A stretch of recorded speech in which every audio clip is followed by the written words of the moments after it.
साथियों, आज का ये वीडियो हमारे उन भाई बहनों के लिए बहुत महत्वपूर्ण है जो 2026 में ग्राम पंचायत सचिव बनना चाहते हैं, रोजगार सहायक बनना चाहते हैं, लेकिन उनके मन में महत्वपूर्ण 3 सवाल है और आज इन तीनों के सही और सटीक उत्तर मैं आपको देने वाला हूं, जिससे आपके मन का भ्रम दूर हो जाएगा। सवाल नंबर 1 कि भैया बिना सीपीसीटी के हम ग्राम रोजगार सहायक या सचिव भर्ती का फॉर्म भर पाएंगे या नहीं भर पाएंगे? सीपीसीटी पहले ही करना जरूरी है या फिर अगर हम जब सचिव बन गए, रोजगार सहायक बन गए, तब हम कर सकते हैं? और तीसरा सवाल है कि भैया ये ग्राम रोजगार सहायक और सचिव भर्ती के फॉर्म कब से भरेंगे? तो इन तीनों सवालों के सही सटीक उत्तर आगे आपको मिलने वाले हैं। अंत तक इस वीडियो को जरूर देखिएगा।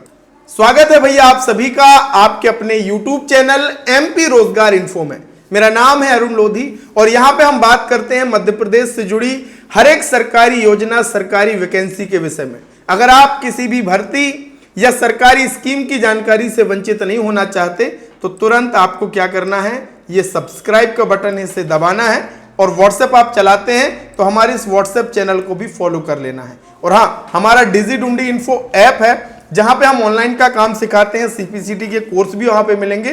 तो अगर आपको कोई दिक्कत है, कोई समस्या है तो आप मुझसे लाइव चैट भी कर सकते हो। ऐप के भीतर लाइव चैट का ऑप्शन मैंने दिया हुआ है। साथियों, पंचायत में मुख्यतः 2 ही पद महत्वपूर्ण है। पहला है ग्राम रोजगार सहायक का और दूसरा है पंचायत सचिव का। इसमें हजारों वैकेंसियां होती हैं पंचायत स्तर पर भी और जिले लेवल पर अभ्यर्थी इसके लिए फॉर्म भर सकते हैं पंचायत सचिव के लिए। और रोजगार सहायक के लिए केवल पंचायत का स्थानीय निवासी ही फॉर्म भर सकता है, नई मार्गदर्शिका के आधार पर। ये मैं आपको बता रहा हूं। अब इसमें हजारों आवेदन करते हैं, कई बार तो लाखों आवेदन तक भी पहुंच जाते हैं, आपने भर्तियों में देखा होगा। तो इसलिए आपके पास पूर्ण योग्यता होना जरूरी है। अब आ जाते हैं सीधे सवाल में कि भैया मेरे पास सीपीसीटी नहीं है, तो जब अगर रोजगार सहायक या सचिव की भर्ती आ गई तो मैं फॉर्म भर पाऊंगा या नहीं भर पाऊंगा? तो साथियों देखिए, जो राजपत्र जारी हुआ है पंचायत सचिव के लिए, उसमें यह स्पष्ट लिखा है शैक्षणिक अर्हता में कि कंप्यूटर दक्षता में अहर एवं सीपीसीटी हिंदी टंकन से उत्तीर्ण होना चाहिए। यह सामान्य अभ्यर्थी के लिए भी है और जो ग्राम रोजगार सहायक हैं उनके लिए भी है। इसी तरीके से जो नई मार्गदर्शिका आई है ग्राम रोजगार सहायक की, उसमें भी शैक्षणिक योग्यता अर्हताओं में यह स्पष्ट है कि भैया आपका ग्रेजुएशन होना चाहिए और ग्रेजुएशन के साथ साथ 1 वर्षीय कंप्यूटर आपके पास डिप्लोमा, डीसीए, पीजीडीसीए जो भी हो, कोपा भी आपका चलेगा, आईटीआई वाला। और इसके साथ ही साथ मध्य प्रदेश में जो सीपीसीटी की परीक्षा है वो हिंदी टाइपिंग के साथ उत्तीर्ण होना अनिवार्य रखा गया है। अब साथियों देखिए, इसमें तो अनिवार्य स्पष्ट लिखा हुआ है, लेकिन पिछली भर्तियों के आधार पर अगर हम देखें तो फॉर्म तो भरवा दिए जाते हैं, लेकिन जब अगर आपका चयन हो जाता है उस समय सीपीसीटी आपको पास करना ही होता है। एक निश्चित अवधि दे दी जाती कि उसमें भैया आपको सीपीसीटी पास करना होता है। जब आप सीपीसीटी की परीक्षा कभी देने गए हो तो आपने देखा होगा कि ऐसे जिनका रिटायरमेंट का समय आ गया है वो भी सीपीसीटी की परीक्षा दे रहे हैं, क्योंकि जिस पद पर वो हैं विभाग उनसे कहता है कि भैया आप सीपीसीटी की परीक्षा पास करो।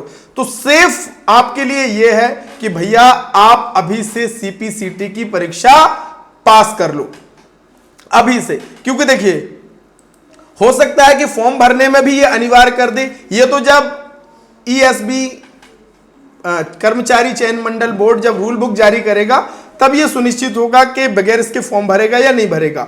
लेकिन मैं आपसे कहूंगा सेफ आपके लिए यही है कि आप सीपीसीटी की परीक्षा क्वालिफाई कर लो। और यह कोई कोर्स नहीं है, बस एक परीक्षा होती है, कौशल आपका टेस्ट किया जाता है, वो परीक्षा आपको देनी है। 1 दिन में आप परीक्षा दे देते हो और आपको तुरंत पता चल जाता है कि आप सीपीसीटी में पास हो गए कि नहीं हो गए, और बस स्कोर कार्ड फिर आपका आ जाता है। इसके लिए आपको 1 साल 2 साल का कोर्स करने की जरूरत नहीं है। और अभी भी आपके पास मौका है जनवरी 2026 में, 16 जनवरी 17 जनवरी 18 जनवरी को परीक्षा आयोजित होगी।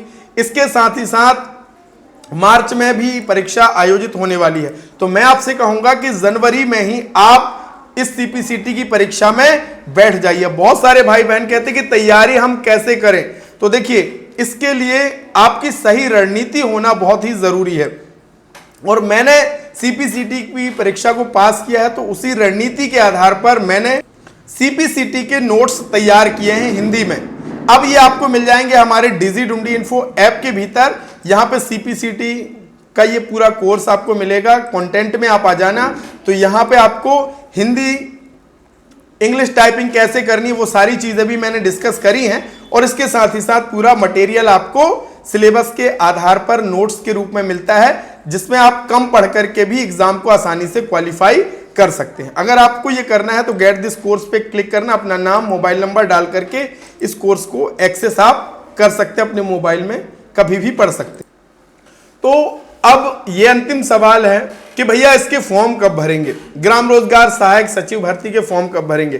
तो देखिए अभी इसके लिए विभाग ने कोई भी ऑफिशियल अपडेट जारी नहीं की है, लेकिन राजपत्र के आधार पर मैं आपको बता रहा हूं कि जिस भी वर्ष में भर्ती होगी 1 जनवरी की स्थिति में जितने भी उस जिले में रिक्त पद होंगे वो सारी जानकारी जिला पंचायत सीईओ महोदय को संचालनालय को प्रेषित करनी होगी, और उसके हिसाब से कर्मचारी चयन मंडल द्वारा परीक्षा आयोजित होगी। यानी लगभग भैया अगर किसी भी वर्ष में परीक्षा होगी तो मार्च अप्रैल में संभावित ये परीक्षाएं हैं। तो आप अभी से तैयारी में लग जाइए, और इस बार जो चयन होगा वो आपका पात्रता परीक्षा, आपकी लिखित परीक्षा होगी, ऑनलाइन टेस्ट होएगा, उसके बाद ही उसी की मेरिट के आधार पर आपका चयन होगा, चाहे वो ग्राम रोजगार सहायक के लिए हो चाहे पंचायत सचिव के लिए हो। तो अगर आपने डीसीए पीजीडीसीए कर लिया है तो आपको सीपीसीटी की परीक्षा पास करने में कोई भी कठिनाई नहीं होने वाली। बस एक बार आपको रिवीजन करना है और हमारे नोट्स से आप पढ़ लेंगे तो फिर आपको और आसानी होने वाली है। डिस्क्रिप्शन में मैंने लिंक दिया हुआ है। बात रही टाइपिंग की, तो अगर आपने कुछ समय कंप्यूटर से दूर रहे हैं तो आप दोबारा से आधा घंटा हिंदी आधा घंटा अंग्रेजी टाइपिंग का अभ्यास कीजिए, तो टाइपिंग का सेक्शन भी आपका आसानी से पास होने वाला है। तो देखिए फाइनल बात यह है कि सीपीसीटी की परीक्षा को पास कर लेना ही आपके लिए सेफ है, अगर आप सच में रोजगार सहायक या सचिव बनने का सपना देखते हैं। और अगर आपने सीपीसीटी पास कर ली तो पंचायत भर्ती के अलावा भी कलेक्टर स्तर पर जो डेटा एंट्री ऑपरेटर, निर्वाचन आयोग में डेटा एंट्री ऑपरेटर या अन्य कार्यालय सहायक की भर्ती निकलती है, उनमें सीपीसीटी के आधार पर ही चयन होता है, तो वहां पे भी आपकी संभावनाएं बढ़ जाती हैं चयन की। तो सीपीसीटी पास करना ही आपके लिए सबसे बढ़िया होने वाला है, ये मेरा मानना है। और आपको जरूर काल करे सो आज कर, कल आपको पास करना ही है। अगर आप सचिव बन भी जाएंगे तो भी पास करना होगा, जीआरएस बन जाएंगे तो भी पास करना होगा। उससे अच्छा अभी मौका है, जनवरी में परीक्षा होगी, अभी पूरा लगभग 1 महीना आपके पास है, और इस 1 महीने में तैयारी करके आप एग्जाम को क्वालिफाई कर सकते हैं। और पंचायत भर्ती से जुड़ा जो भी अपडेट आएगा मैं तुरंत आपको वीडियोस के माध्यम से शेयर करने वाला हूं, तो तुरंत आपको चैनल को सब्सक्राइब करना है, वीडियो अच्छा लगा तो लाइक करना है और अपने और भाई बहनों को शेयर भी करना है। बहुत बहुत धन्यवाद। जयराम जी।